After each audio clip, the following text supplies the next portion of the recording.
There are nights you carry with you long after the shift ends. Long after the fluorescent lights go dark and the lobby empties out.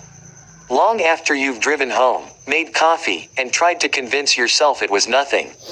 This was not nothing. I worked the night shift at a small, 3-floor hotel, the kind of place travelers stop at by accident, not by choice.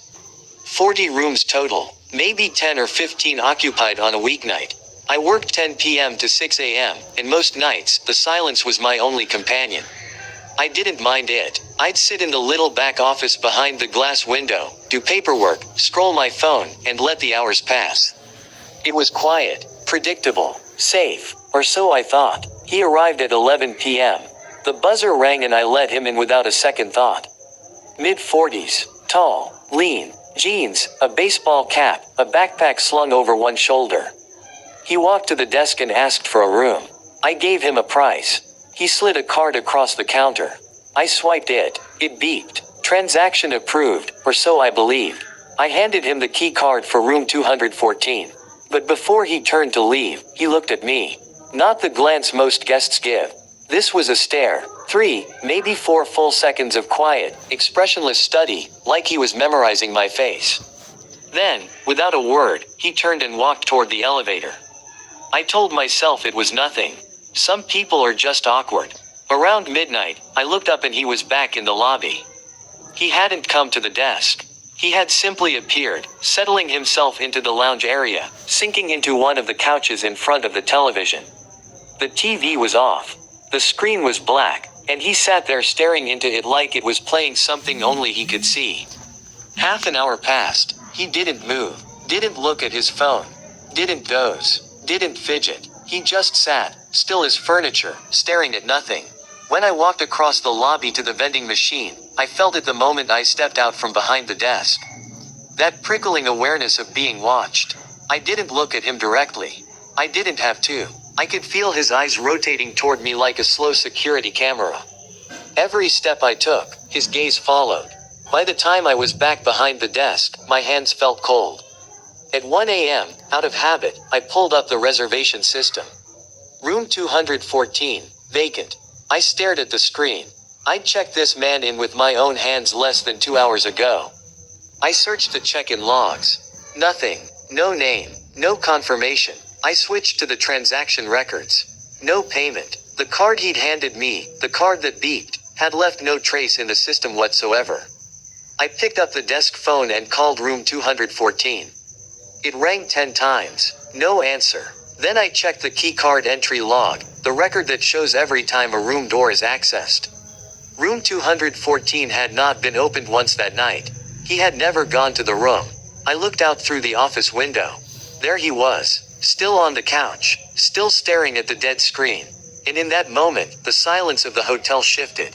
It didn't feel like quiet anymore. It felt like held breath. I waited. I watched. At 1:30, I walked over and asked if everything was all right.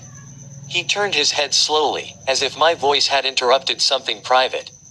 "Just can't sleep," he said. Flat, toneless. And then he turned back to the screen. I returned to my desk with a smile on my face and terror in my chest. By 2 a.m., he was gone from the lounge. My stomach dropped. I scanned the lobby, nothing. Then I checked the hallway camera and found him standing at the far end of the corridor, half swallowed by shadow. Not walking, not leaning, just standing in the dark, the way a coat rack stands. Perfectly, unnervingly still. I watched him on the monitor, pretending to type, pretending. The sweat on my palms wasn't real.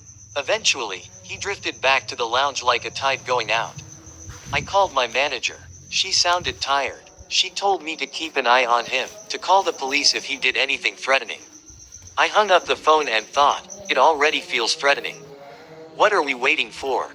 Over the next 2 hours, the cameras told a story I didn't want to read. He walked the first floor hallway from end to end. He entered the stairwell and stayed inside for 10 minutes.